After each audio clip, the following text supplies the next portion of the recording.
ஓம் சாந்தி. எல்லோரும் சந்தோஷமாக இருக்கிறீங்களா? ஸோ இன்றைக்கி எல்லோரும் ரொம்ப சந்தோஷமாக இருக்க வேண்டிய தருணம். ஆனாலும் அது சொதப்பிடுச்சு. அது என்ன அப்படின்னா, 3 நாளாக கடுமையாக இந்தியாவுக்கும் பாகிஸ்தானுக்கும் மோதல், ஒரு ஃபுல் ஃப்ளெஜ்டு வார் அந்த ரேஞ்சுக்கு போயிட்டு இருந்ததை டக்குன்னு அமெரிக்கா தலையிட்டு 2 நாடையும் இதை நிறுத்த சொல்லி 2 பேருமே ஒத்துக்கிட்டாங்க. மாலை 5 மணியிலிருந்து சீஸ்ஃபயர் அறிவிச்சாச்சு. ஸோ எல்லோரும் சந்தோஷமாக இருக்கிற அந்த தருணம் 3 மணி நேரம் கூட நீடிக்கலை. மறுபடியும் பாகிஸ்தான் வந்து இது வரைக்கும் இல்லாத அளவுக்கு ட்ரோனெல்லாம் அனுப்பி தாக்குதல் நடத்த ஆரம்பிச்சிடுச்சு. காஷ்மீர்லேயும் நிறைய இடங்கள்லையும்.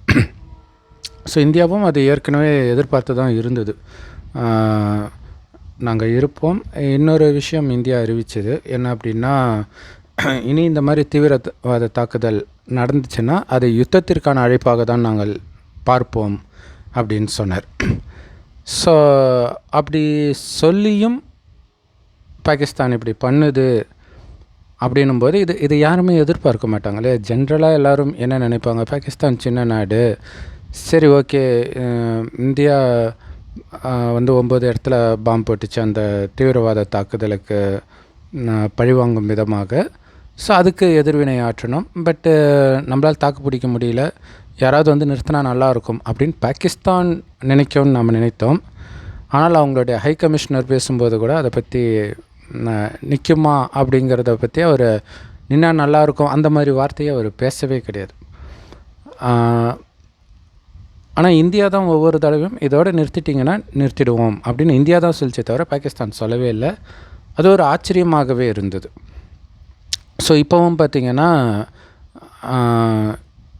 இன்னொரு தடவை இந்த மாதிரி தீவிரவாத தாக்குதல் எங்கேயாவது நடந்தால் அதை யுத்தமாக நாங்கள் நினைப்போம் அப்படின்னு சொன்னது ஒரு மிகப்பெரிய வார்னிங், மிகப்பெரிய வெற்றி இந்தியாவுக்கு. மறுபடியும் இந்த மாதிரி தாக்குதல் நடக்காது அப்படின்னு பார்த்தா அவங்க சும்மா ஒரு இடம் 2 இடம் இல்லை, வழக்கமாக என்ன பண்ணுவாங்களோ அதே மாதிரி அடிக்க ஆரம்பித்தாங்க. ஸோ அப்படின்னா அவங்க யுத்தத்தை தான் விரும்புகிறாங்க, யுத்தத்திற்காகத்தான் அந்த காஷ்மீரில் கொலையே பண்ணாங்களோ அப்படின்னு தான் தோணுது. ஏன்னா நமக்கு இப்போ பார்க்கும்போது காஷ்மீரில் இது நடந்துச்சு, அதனால் இந்தியா அடிச்சுது அப்படின்னு சொன்னாங்க. ஆனால் ஏற்கனவே பார்த்திங்கன்னா இந்தியா அடிக்கிறதுக்கு முன்னாடி அவங்க வார்த்தைகள் எல்லாம் நாங்கள் எதுக்கு ஏவுகணை நியூக்ளியர் வெப்பன்லாம் வச்சுருக்குறோம், இந்தியாவுக்காக தான், இப்படியெல்லாம் சொன்னாங்க. அது ஆச்சரியமாக இருந்துச்சு, என்ன இவங்க இப்படி பேசுகிறாங்க. அதுக்கேற்ற மாதிரி இந்தியாவும் கோபமாக இருந்துச்சு, அடிச்சுது. ஆனால் இப்போ திரும்ப அடிக்குது. அது மட்டும் இல்லை, சைனா வந்து நாங்கள் பாகிஸ்தானுக்கு தொடர்ந்து சப்போர்ட் பண்ணுவோம் அப்படின்னு சொல்லுது. ஸோ இதுக்கு பின்னாடி இது எப்படின்னா, உக்ரைன் ரஷ்யா யுத்தம் நடக்கும் பொழுது அது உண்மையிலே அமெரிக்கா ரஷ்யா யுத்தம் தான், ஆனால் உக்ரைன் நிலத்தில் நடக்குது. அந்த மாதிரி தான் இப்போ இது பாகிஸ்தானை பயன்படுத்தி சைனா ஒரு மிகப்பெரிய காரியத்தை பண்ணுது அப்படிங்கிறது தெரியுது. ஸோ இதுக்கு காரணமாக வந்து 2-3 விஷயங்கள் இருக்குது. ஒன்று பார்த்திங்கன்னா, உலக அளவில் வந்து மேன் பவர் அப்படின்னா இந்தியாவும் சைனாவும் தான். ஸோ சைனா வந்து ரொம்ப சீப்பாக எதை வேணாலும் பண்ணி கொடுக்கறதுனால அங்கே அதிகமாக இருக்குது. அது அப்படியே இந்தியா பக்கமும் வர ஆரம்பிக்குது, சில அரசியல் காரணங்கள், உலக அளவு அரசியல் காரணங்கள்னால. ஸோ இதை தடுத்து நிறுத்துறதுக்காகத்தான் சைனா வந்து, ஏன்னா இங்கே ஒரு போர் வருது அப்படின்னா கடந்த 3 நாட்கள்லே ஷேர் மார்க்கெட்டில் $84 பில்லியன் வீழ்ச்சியை சந்திச்சிருக்குது இந்தியா. ஸோ இந்த மாதிரி இருக்கும்போது ஒன்று பிஸ்னஸ் பண்ணுறவங்களே வெளில போகணுன்னு நினைப்பாங்க, அந்த மாதிரி ஸ்டாக் மார்க்கெட்டில் போடுறவங்க. இது இல்லாமல் இங்கே வந்து பிஸ்னஸே பண்ணுறாங்க இல்லையா. அதுவும் பார்த்திங்கன்னா இங்கே போர் அறிவித்த பிறகு இங்கே ஸ்டார்ட் பண்ணாங்க இல்லையா, மே 7ஆம் தேதி. அப்போ இங்கே ஒரு இடத்துல ஸ்ட்ரைக் நடக்குது, ஒரு ஃபேமஸான செல்ஃபோன் நிறுவனத்தில். அது ஏற்கனவே நடந்து நின்றுச்சு, மறுபடியும் இங்கே போகிற அறிவித்த உடனே அங்கே ஸ்ட்ரைக் நடக்குது. ஸோ ஸ்ட்ரைக் பண்ணுறவங்களும் கம்யூனிஸ்டுக்காரங்க தான் பண்ணுவாங்க, ரஷ்யாவும் கம்யூனிஸ்ட் தான். ஸோ ஒவ்வொரு நாட்டிலையும் கம்யூனிஸ்டோடைய வேலையை அதை வந்து ஸ்டேபிளாக இல்லாமல் வச்சுக்கிறது தான் அப்படிங்கிறது வந்து இதில் தெளிவாகவே தெரியுது. ஸோ அப்போ இந்தியாவில் வந்து ஒரு மேனுஃபேக்சரிங் யூனிட் ஸ்டார்ட் பண்ணக்கூடாது, சைனாவுக்கு வரணும் அப்படிங்கிறதுக்காக தான் சைனா இதை பண்ணுது. அது ஒரு காரணம். அடுத்தது டைரெக்டாகவே ஒரு காரணம் என்னென்னா, உலகம் ஃபுல்லாக இன்றைக்கி பெரிய பிஸ்னஸாக இருக்கிறது வந்து வெப்பன் சேல்ஸ் தான். ஸோ வெளிநாடுகள்லேருந்து ரஷ்யா, அமெரிக்கா, ஃப்ரான்ஸு இந்த மாதிரி நாடுகளில் இருந்தெல்லாம் ஆனால் ஆயுதங்களை வாங்கிட்டு இருக்கிறாங்க எல்லா நாடுகளுமே. ஸோ அந்த மாதிரி சைனா கிட்ட வாங்கிறதுக்கு மற்றவர்கள் தயங்குறாங்க. ஏன்னா மேட் இன் சைனானாலே கொஞ்சம் தயக்கத்தோடு பார்ப்போம் இல்லையா?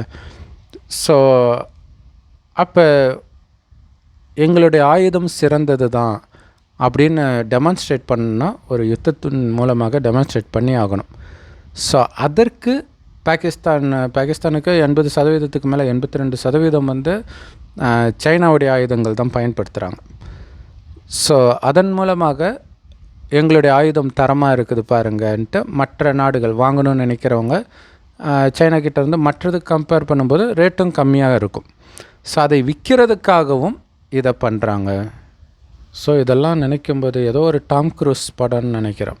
ஏதோ ஒரு கூல்ட்ரிங்க்ஸோ தண்ணியோ விற்கிறதுக்காக மக்கள்கிட்ட ஏதோ ஒரு வைரஸ் பரவ செஞ்சு பயோவார், அது மனுஷனுக்கு இன்னும் தாகம் அப்படி எடுத்து அந்த ஒரு பிஸ்னஸுக்காக மனுஷன் உயிர் போனாலும் பரவாயில்ல, எத்தனை பேர் செத்து போனாலும் பரவாயில்ல அப்படின்னு நினைக்கிறது நிஜத்தில் சாத்தியமான இப்போ அப்படி தான் நடந்துட்டு இருக்குது.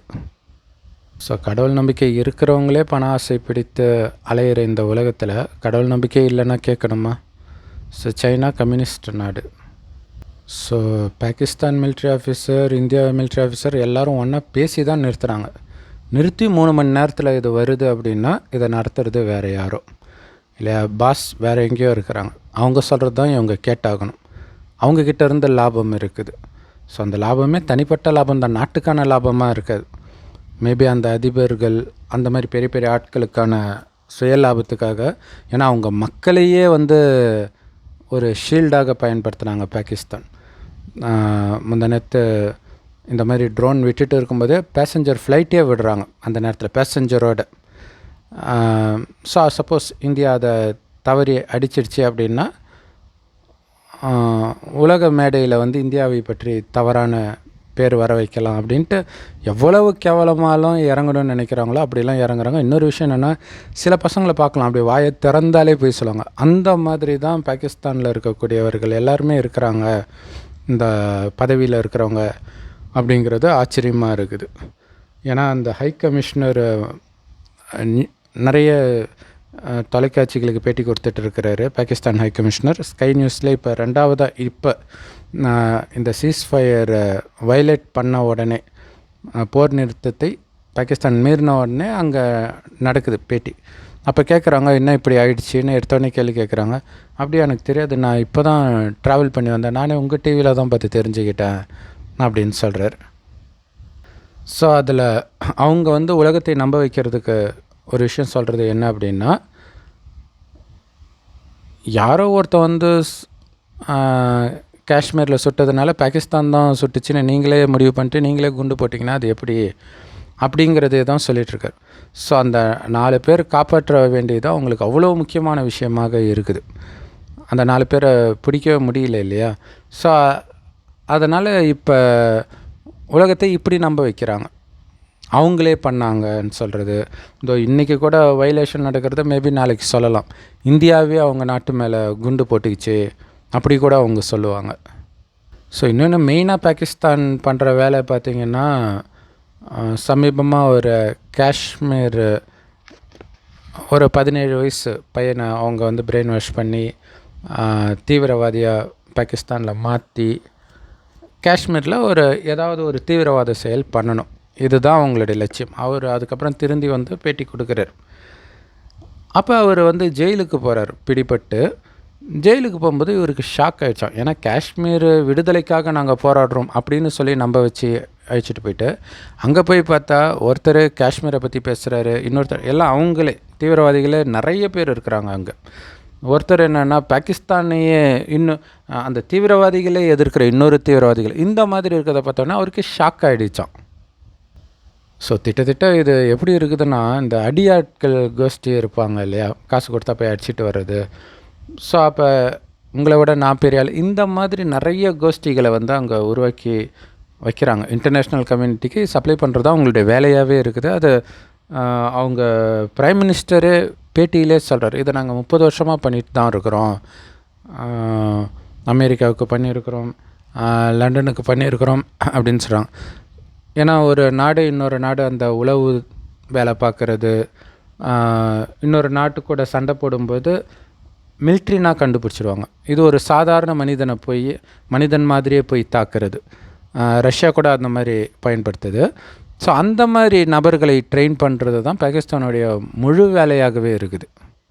ஸோ ஆக்சுவலாக பாகிஸ்தான் இந்த போரை உருவாக்குறதுக்காக தான் இதை பண்ணுது, சைனாவுக்காக அப்படிங்கிறது இப்போ தான் தெரியுது. ஸோ இதிலருந்து எப்படி வெளியில் வரப்போகிறோம் அப்படிங்கிறதெல்லாம் நம்ம பொறுத்திருந்து தான் பார்க்கணும். ஸோ இதில் பார்த்திங்கன்னா சரமாரியா கோயில், ஸ்கூலு, இந்த மாதிரி இடங்களாக பார்த்து பாகிஸ்தான் தாக்குறது வந்து ஆச்சரியமாக இருக்குது. இவங்க தீவிரவாதிகள் இருக்கக்கூடிய இடத்த மட்டும் இந்தியா தாக்கிச்சு. அடுத்தது மிலிட்ரி அதுக்கு அடுத்தடுத்த நாளில் வந்து அவங்க தாக்கும்போது இங்கேயும் தாக்கிச்சு.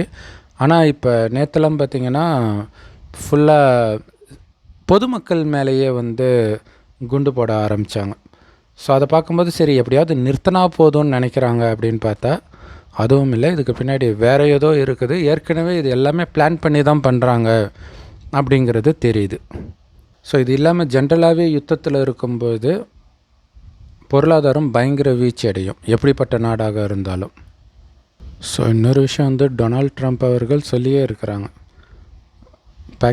எங்களுக்கு வந்து யுத்தம் பிடிக்காது, ஆனால் ஒருவேளை பாகிஸ்தான் இந்தியாவோட சண்டைக்கு போச்சுன்னா நாங்கள் பாகிஸ்தானே அழிச்சிடுவோம், ஏன்னா எனக்கு இந்தியர்களை ரொம்ப பிடிக்கும் அப்படின்னு சொன்னார். ஸோ இதெல்லாம் சொல்லியும் சைனா இந்த அளவுக்கு சப்போர்ட் பண்ணுதுன்னா இது திட்டத்திட்ட அமெரிக்காவுக்கும் சைனாவுக்கும் நடக்கிற மறைமுக யுத்தம் தான் இது. ஏன்னா சைனாவுக்கு வந்து ரொம்ப நெருக்கடியை வந்து அமெரிக்கா கொடுத்துருக்குது. கொடுக்கும்போது நாங்கள் எல்லா விதமான போருக்கும் தயார் அப்படின்னு சைனா சொல்லிச்சு அமெரிக்கா கூட. சப்போஸ் அமெரிக்காவே நேரடியாக பாகிஸ்தானோட இறங்கினாலும் சைனா பின்வாங்காது அப்படிங்கிற மாதிரி தான் இருக்குது. ஸோ ஆக்சுவலாக வந்து காஷ்மீர் பஹல்காமில் தீவிரவாதிகள் 26 பேர் கொன்ன அந்த சம்பவத்திற்கு ஒரு வாரம் முன்னாடியே பாகிஸ்தான் மிலிட்ரி ஆஃபீஸர் வந்து சொல்கிறாரு, காஷ்மீரை பற்றி அப்படியே அவர் பேசுகிறார், நாங்கள் காஷ்மீரை விட மாட்டோம். அப்போ எல்லோரும் என்ன நினச்சோம் அப்படின்னா சரி உள்நாட்டில் இருக்கிறக்கூடிய குழப்பத்தை டைவெர்ட் பண்ணுறதுக்காக அவர் சொல்கிறாருன்னு. ஆனால் இதுக்கு பின்னாடி சைனா எல்லாம் ஸ்கெட்சு போட்டு கொடுத்துருக்கு, அவங்க ஜஸ்ட்டு எக்ஸிக்யூட் பண்ணுறாங்க அப்படிங்கிறத நம்மளால் பார்க்க முடியுது. ஸோ மனிதனுக்கு எப்போ வேணாலும் மரணம் வரலாம், ஆயுளோ ரொம்ப கம்மி. அப்போவே மனிதர்கள் இவ்வளோ மோசமாக ஆடுறாங்கன்னா ஒருவேளை மரணமே இல்லைன்னா உலகம் எவ்வளோ மோசமாக இருக்கும். ஸோ மரணம் இருக்கிறது ஒரு விதத்தில் நல்லதாக இருக்குது. ஸோ அடுத்தடுத்து என்ன நடக்கும் அப்படிங்கிறது வந்து நம்ம கையில் கிடையாது. ஆனால் ஒஸ்ட் கேஸ் சினாரியோ இருக்குது இல்லையா, ஏற்கனவே யுத்தத்தில் இருக்கிற நாடுகள்லாம் பார்க்குறோம், குறிப்பாக பாலஸ்தீன், உக்ரைன், இதெல்லாம் பார்க்கும்போது அங்கே இருக்கக்கூடிய குறிப்பாக பாலஸ்தீன், ஏன்னா உக்ரைனில் கூட பெண்கள் குழந்தைங்க வெளில போயிட்டாங்க. ஸோ பாலஸ்தீன்லாம் அந்த பெண்கள் குழந்தைகள் அவங்க அனுபவிக்கிற கொடுமைகள் அதையெல்லாம் பார்க்குறோம். அந்த மாதிரி சூழ்நிலையிலேருந்து நம்ம பாதுகாத்துக்க முடியும். அந்த மாதிரி ஒரு சூழ்நிலைக்கு உலகத்தில் எந்த நாடு போனாலும் அதிலேருந்து நம்மை பாதுகாத்துக்க முடியும். எப்படி அப்படின்னா, வெளியில் என்ன காரணத்தினால ஒரு நிகழ்வு நடக்கிற மாதிரி தெரிந்தாலும், அது இயற்கை சீற்றமாக இருந்தாலும் சரி, யுத்தங்களாக இருந்தாலும் சரி, நோயாக இருந்தாலும் சரி, ஆனால் ஒவ்வொரு தனி மனிதனுக்கும் அவனுடைய கர்மாவினால தான் அது நடக்குது. ஸோ இதுவரைக்கும் நாம் என்ன பாவம் செய்தோமோ இந்த ஜென்மத்தில் தெரியும், பட் முன் ஜென்மங்கள் என்னென்ன பண்ணோன்னு தெரியாது. ஆனால் அந்த பாவம் செய்ததற்கான அதே பாவத்தை செய்கிறதுக்கான தூண்டுதல் சூழ்நிலைகள் உங்களை தேடி கண்டிப்பாக வந்திருக்கும். அதை வச்சே நம்ம தெரிஞ்சிருக்கலாம் என்னென்ன பாவத்தை இதுக்கு முன்னாடி பண்ணியிருப்போம் அப்படின்ட்டு. ஏன்னா அதே பாவம் மீண்டும் நீங்கள் செய்கிறதுக்கு ஏற்ற மாதிரி சூழ்நிலை உங்களை பிடிச்சி தள்ளும். ஏதோ ஒரு ஜென்மத்தில் நீங்கள் நிறைய கொலை பண்ணியிருக்கிறீங்க அப்படின்னா இப்போ நீங்கள் அமைதியாக தான் இருப்பீங்க, ஆனால் உங்களுக்கு பயங்கரமாக அநீதி நடக்கும்போது உங்களுக்கு அப்படி ஒரு வேகம் வரும். அப்போ புரிஞ்சுக்கலாம் நம்ம இப்படியெல்லாம் பண்ணியிருப்போம் அப்படின்ட்டு. ஸோ அப்போ அவ்வளோ பாவம் இருக்குதுன்னு அர்த்தம். அந்த பாவத்தை ஃபுல்லாக நீங்கள் இப்போ அழிச்சிட்டிங்க அப்படின்னா கடைசி நேரத்தில் உலக அழிவின் போது, இது கடவுளே கொடுக்குற கேரண்டி, உலக அழிவின் போது பெரிய பெரிய கோடீஸ்வரன், பில்லியனர் இவங்களுக்கெல்லாம் கூட ஒரு கை சாப்பாடு கிடைக்காது. ஆனால் உங்களுக்கு கண்டிப்பாக அந்த குறைந்தபட்ச உயிர் வாழ்வதற்கு தேவையான உணவு கிடைச்சிடும். அதுக்கு நான் கேரண்டி அப்படின்னு கடவுள் சொல்கிறார். அதாவது துர்மரணம் வராது. அதுக்கு நாம் பண்ண வேண்டியது என்ன அப்படின்னா, கடவுள் சொல்கிற மாதிரி நாம் பண்ணும்போது உங்களுக்கு நான் பொறுப்பு, உங்களுக்கு துர்மரணம் வராதுன்னு நான் பொறுப்புன்றார். என்ன பண்ணணும் அப்படின்னா சிம்பிள், நாம் அழியக்கூடிய உடம்பு கிடையாது, ஆத்மான்னு ஒன்று வரணும். ஏன்னா உடம்புன்னு நினச்சாலே நம்ம நிறைய பாவம் செய்வோம்.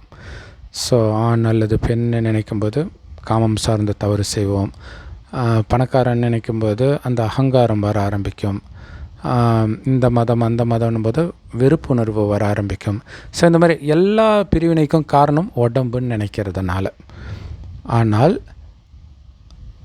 அந்த உடம்புல கருப்பாக இருக்கிறோம், வெள்ளையாக இருக்கிறோம், ஆரோக்கியமாக இருக்கிறோம், நோயாளியாக இருக்கிறோம், இந்த மாதிரி நிறைய விஷயங்கள் இருக்குது வேற்றுமையை உருவாக்குறதுக்கு. அப்போ வேற்றுமை இல்லாமல் பார்க்கணுன்னா எப்படி பார்க்குறது? கடவுள் சொல்கிறார், நீங்கள் அழியக்கூடிய உடம்பே கிடையாது, ஏன் அதை பார்த்து வேற்றுமையை வளர்த்துக்கிறீங்க? ஆத்மான்னு பாருங்கள், அது புருவமத்தில் நட்சத்திரம் மாதிரி இருக்குது. ஆத்மான்னு ஒன்று ஆத்மாவின் தந்தையாகிய என்னை நினைவு செய்யுங்க. கடவுள் செம்பொன் நிறமான ஒளி உலகத்தில் நட்சத்திரம் மாதிரி இருக்கிறார்.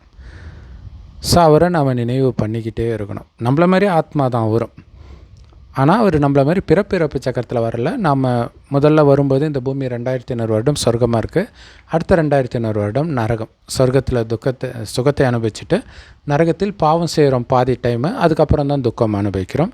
இப்போ நரகம் அழியிறதுக்கு 100 வருடம் முன்பு தான் இறைவன் இந்த ஞானத்தை கொடுக்குறார். ஆல்ரெடி அவர் 90 வருஷம் ஆயிடுச்சு. ஸோ எப்படியா இருந்தாலும் உலக அழிவு பக்கத்தில் வந்துட்டோம். ஸோ அது காரணமாக எது வேணாலும் நடக்கலாம். ஆனால் நம்மளுடைய கவனம், நான் ஆத்மா, என்னுடைய ஒரு சிவ பரமாத்மா, அவரை தான் அல்லா பரமபிதான்றோம், கடவுள் ஒருவரே. அவருடைய நினைவிலே இருந்து உடல்ன்றதையே மறக்கணும். ஸோ அப்படி மறக்கும்போது ஜாதி, தேசம், மதம், இனம் எந்த பிரிவினையும் தெரியாது. ஏன்னா எல்லாருமே கடவுளுடைய குழந்தை தான். அப்போ அந்த ஆத்மாவை மட்டுமே நீங்கள் பார்க்கணும், உடலை பார்க்கக்கூடாது. பூர்வ மத்தியில் அந்த ஆத்மா தான் கண் வழியாக பார்க்குது, வாய் வழியாக பேசுது. இது மைண்டுக்குள்ளே ஓட ஓட ஓட ஓட உடலை பார்க்குற பழக்கமே போயிடணும். உலக அழிவுக்குள்ளே இறைவன் நினைவில் நிரந்தரமாக இருக்கணும். அப்போ தான் நீங்கள் தெய்வீக குணத்தை வெளிப்படுத்துங்க. அப்போ உங்களுக்கு எந்த பிரிவினையும் தெரியாது. ஜாதினாலேயோ, மதத்தினாலேயோ, இனத்தினாலேயோ, ஊர், நாடு, கண்டம், எந்த பிரிவினையும் தெரியாது. கடவுளுடைய குழந்தை அப்படி பார்க்கறது மட்டும் இல்லை, அந்த ஆத்மா மீது நல்ல எண்ணம் வைக்கிறது. உடல் மீது ஒன்றும் பண்ண முடியாது இல்லையா? உலகம் அழிஞ்சு தான் ஆகணும். எல்லோரும் அவங்கவுங்க செய்த பாவத்திற்கான தண்டனையெல்லாம் அனுபவிப்பாங்க.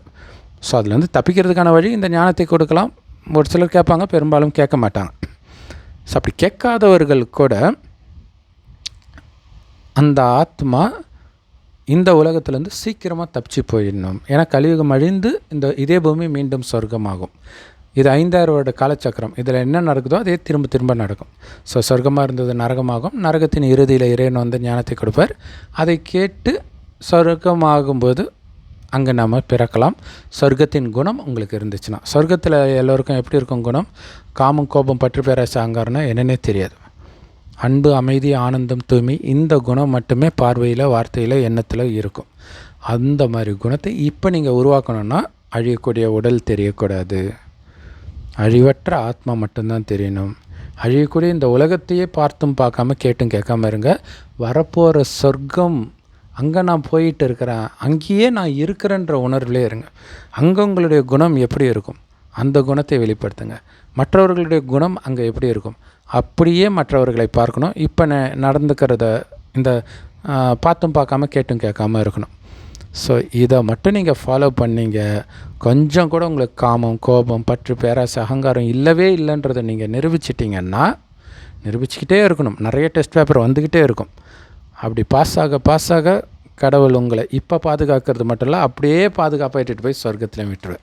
சொர்க்கத்தில் விட்டுருவாருன்னா நான் ஆத்மா இங்கேருந்து எங்கேருந்து வந்துச்சோ அந்த பரந்தாமத்துக்கு போயிடும். செம்பன் நிறமான ஒளி உலகம். அங்கே போயிட்டு இந்த பூமி சொர்க்கம் ஆன பிறகு நம்ம பிறவி எடுப்போம். அதுக்கு முன்னாடி இந்த நரகம் அழிவு அந்த டைமில் வந்து சிக்க மாட்டோம். பிறந்தோ அல்லது பேயாவோ அலைய மாட்டோம். மற்றவர்கள் ரொம்ப கொடுமையாக இருக்கும்.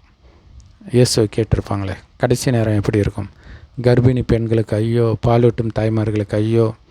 தமிழ்நாட்டிலே அதெல்லாம் பார்த்தோம் இல்லையா? ட்ரெயினில் ஒரு கர்ப்பிணி பெண்கிட்ட தப்பாக நடந்துக்கிட்டான்.